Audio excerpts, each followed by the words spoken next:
short stories. The day he returned. This was a night I'd never forget. It was a cold winter's night in Chicago. We lived in an old house, supposedly in the neighborhood of a crazed killer's house. Jeff or Bob or something. It was Jeff. I know that now, unfortunately. Anyway, it was a late night, and I was in bed, restless and unable to sleep. I was listening to the TV downstairs, trying to imagine weird scenes to accompany the sound when it happened. I heard my front door click shut. It was only faint, but at first I thought I'd imagined it. My room was at the top of the stairs, and I took a quick peek out of my room to see a dark figure in a white hoodie slink down the hall. I dived back into my bed, freaked to the bone. I was only 9. I had no idea who or what had just entered my house. But what I did know was my sister and my parents were downstairs, unaware of this strange being creeping about.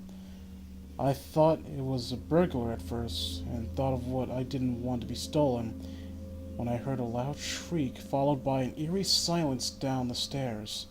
There were some muffled cries, which intrigued and scared me. But I had to go down and face what would soon find me. I used my inner spy to sneak onto the landing and peer onto the stairs. We had those stairs that didn't have backs, but soon regretted my decision. I should have stayed in bed. But no, I witnessed the man slit my parents' throats, my mother still gasping for air whilst my sister stood there frozen in shock. She wouldn't move even when he came closer. That animal seized her by the throat, cutting off her oxygen supply. She turned purple and he lifted her almost to the ceiling, then violently slammed her into the door. She struggled on the floor, paralyzed, as he picked her up by the scruff of her top and launched her through the huge window out into the front yard. My mother gasped loudly as he thrusted her fist into her stomach, coating the cream carpet with the thick red blood. He turned, hesitated, and looked directly at me. I froze as the murderer made eye contact with me. His next victim. He had horrible eyes. They were huge, wide, and glassy, with that distinct look of death far inside them. He grinned at me with his bloody, cracked lips with slit cheeks. I tried to run, but my body wasn't responding. He just looked at me and whispered, "Go to sleep, James." I wiped a speck of blood from his hoodie, and disappeared out the shattered window. That was the last I saw of him, until last night. I was 16 by this time. I was living with my aunt and uncle happily. You got over that shit quick. All the events of that night were never spoken of in this household. I knew that if it was Jeff who took my family, I swore revenge someday. My aunt took me in and treated me as their own son. I could never forget that night, though. Why me? I know now. Anyway, it was you don't have to put it in, whatever.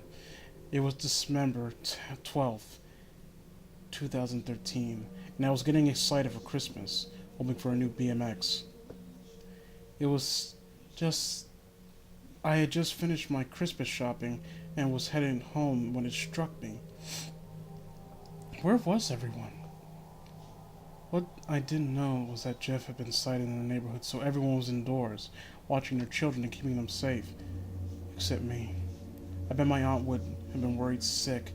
My uncle would be trying to calm her when I didn't show up. But there was a good reason for that. I was nearly home, taking a shortcut round the back, when something struck my side. Sending sharp pains up my back and causing me to fall onto the floor, dropping my bags. The shadows slipped down from the trees in front of me.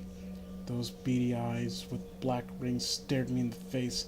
His cracked lips and scarred cheeks grinned that horrible, toothy grin. Jeff. I pulled my retractable knife from my belt, but as I did, he drove his fist into my chest and knocked it from my hand. I threw a counterpunch. My hand hit something hard and he laughed again. I winced in pain as he punched me again in the jaw, knocking me down again. Redundancy. He kept kicking me until finally he said, "Well, well, James." I turned and spat at him. He simply laughed again and replied, "I'm not here to kill you." I made a grab for my knife again, but he stamped down on my wrist hard and I let out a small cry. "What do you want from me?" I shouted at him. "To join me," he said in a chilling grin on his face. "Never! You killed my family!" I screamed back at him, but he would not take no for an answer. "How dare you!" he cried, and thrust a knife into my chest. I struggled on the floor, barely conscious. He said to me, "James the survivor, eh? Well done." He slit the knife from my center of my eyelids down to the edges of my mouth, causing a big gash on either side of my face. He ruffled my hair, turning it red. I didn't react. I was barely alive. My cuts were weeping blood, and I was moaning on the floor. My wrists deformed, and my green hoodie was covered in thick blood. I don't remember what happened next, but what I do know is my name is James the Survivor. I am Jeff's partner in crime. We kill who we want to. If you're reading this, you are probably next. So whatever you do, don't look behind you. Oh, my windows. Oh, that was anticlimactic.